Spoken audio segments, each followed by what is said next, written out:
Alright guys, I got a special episode for you today, and what I'm gonna do is I'm gonna break down NVIDIA's success story and how they've become not just a $3 trillion company, but also the most successful and the most financially valuable company in the world with a $3.3 trillion market cap.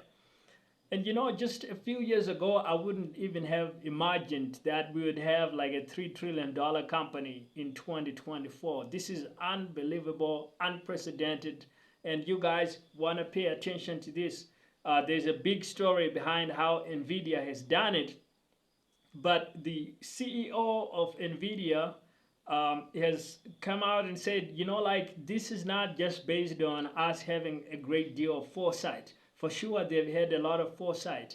He's actually credited this to the serendipity of just how events happen. But as you will see, by being really good at a high technology thing, kind of living on the cutting edge over the years, they've always been a company that was on the cutting edge, even when they were the number 2 or number 3 guy in their industry, or in the processor industry, in the processor market as a whole, where you've got other players like Intel that have been, you know, leaders for a long time. And so NVIDIA was kind of like somewhere out in the back, but they were always on the cutting edge right through those years. They were not working on marginal stuff. They kept working on groundbreaking kind of cutting edge stuff, even if the market didn't value it all that highly at the time.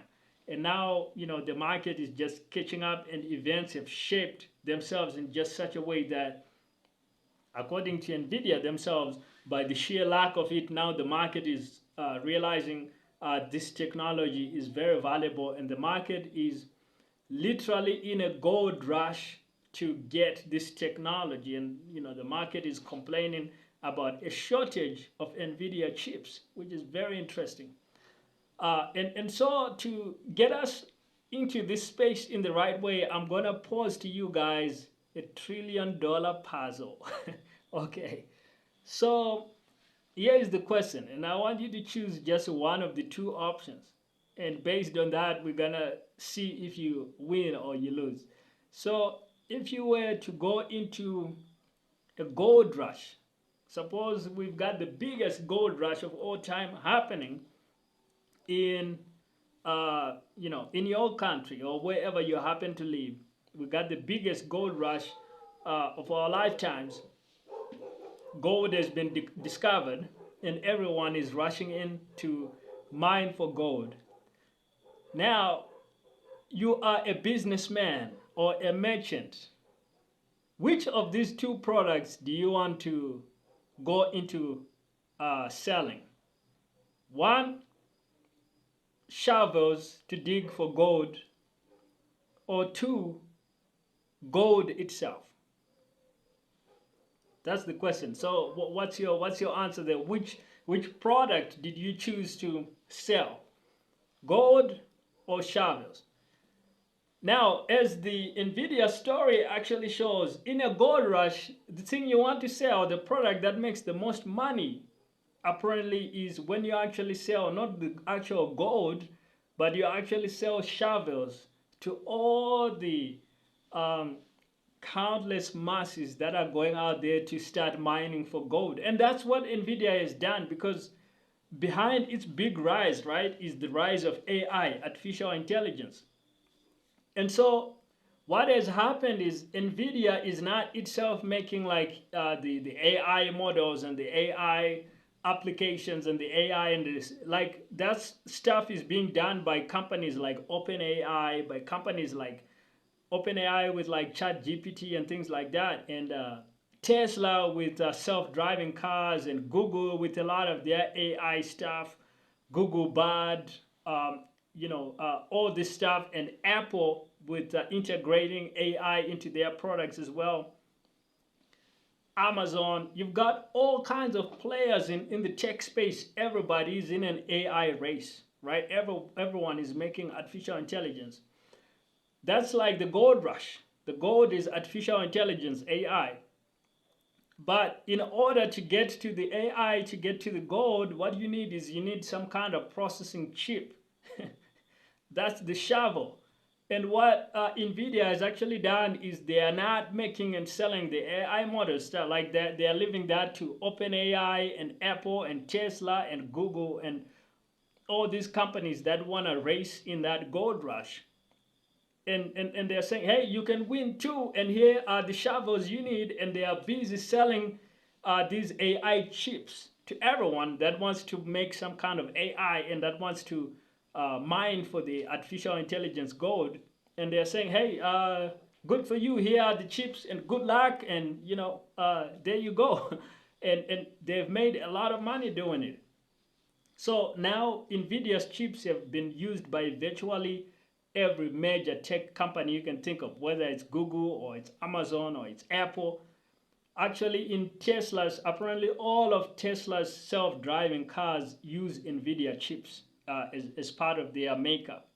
So they are literally embedded in all that stuff. Like without NVIDIA's chips, like, that technology wouldn't work probably nearly as well.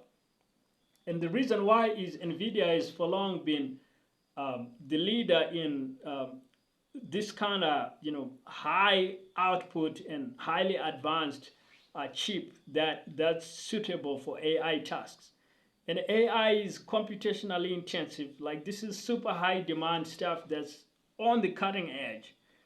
And so NVIDIA has been working on this stuff for literally years, even before AI was a thing, even before AI was cool, because NVIDIA played in the market space for GPUs, graphical processing units. And that's a different kind of space than what Intel and other CPU manufacturers were doing, which was focusing on a central processing unit chips, which is a different, less computationally intensive thing, but kind of more like a workhorse for normal everyday laptops and computers, and really has a lot of kind of like really broad, much broader applications. But these GPUs that NVIDIA was specializing in were kind of more niche, was an area that's more suited for like video gaming, like video game computers need GPUs just because of the load and demand is much higher. But not every computer needed that kind of stuff. And so that was kind of like an overlooked area, but one where NVIDIA was constantly innovating to provide just the best possible product to the market, and so their product was really good. And so what happened was a convergence of factors that, all of a sudden you had, first of all, like, you had a need for more data centers with, just like after the COVID, the COVID era, and there was a lot of remote working. Companies needed more data centers because work was moving online. So you had a lot of need for like cloud computing. You had a lot of need for video conferencing for video purposes. Those kinds of heavy tasks are well suited, NVIDIA products, NVIDIA chips are needed to power all those data centers. And so you just kind of had a confluence of events where that became a big thing. And the video gaming market itself has been growing, and so that also added demand. And then you had the fourth element affecting demand, which was the rise of artificial intelligence. Now, artificial intelligence has computationally crazy loads that just could not be handled on normal CPUs. Like it just doesn't work effectively. It's too slow and not performant enough. Like it doesn't work. So you needed these advanced NVIDIA chips that they always had and had been developing that can handle the computations required. And so what happened is, because AI adoption just kind of became a breakthrough technology, so these companies that needed this technology, they were all lining up at NVIDIA's doors and demanding more and more of this technology and more of these chips. And demand went through the roof, and NVIDIA has been selling out of these things like crazy. And you've got players in the market actually saying they can't get all the chips that they need. Like, and NVIDIA has been playing hard to catch up with all the to catch up with all the demand, but still it's probably not enough for just one company to supply the market with everything it needs for AI GPUs and AI processors. So like there's a lot of demand. You're probably gonna have some competitors that pop up that are also gonna become successful, but NVIDIA just happens to have a big lead in terms of their technology. Like they have supply lines, supply chains, they have all the technology, the innovations. Like they are sitting on a treasure trove of technology that happens to be just very valuable for the world at this particular point in time. And that's how come they're selling like literally around, I think it was $25 billion in a quarter, which is like pacing around like $100 billion annual revenue.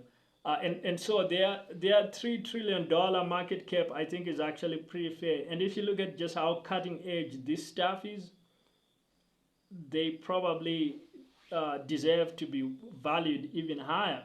They already are the most valuable company in the world right now, but they are most likely gonna be for quite a while to come, just because these elements of demand are not going away. And so there are a lot of takeaways for you guys. Just like if you're playing in a certain market and you stay on the cutting edge, you're innovating. That's a good thing. Don't be distracted by fads that come and go. Like keep to your knitting, and hopefully eventually the world is gonna catch up with where you are. But another big lesson is, if all the world goes in for a gold rush, then you wanna be the guy on the street selling shovels to everybody. Don't leave what you're doing to start mining for gold like everyone else. Like don't be distracted by these trends that come and go. Okay, so that's what I have for you, and the NVIDIA story. It's really fascinating, and if you need some more free resources to help you with growing your own business, you can grab some of my free resources. Links will be in the description.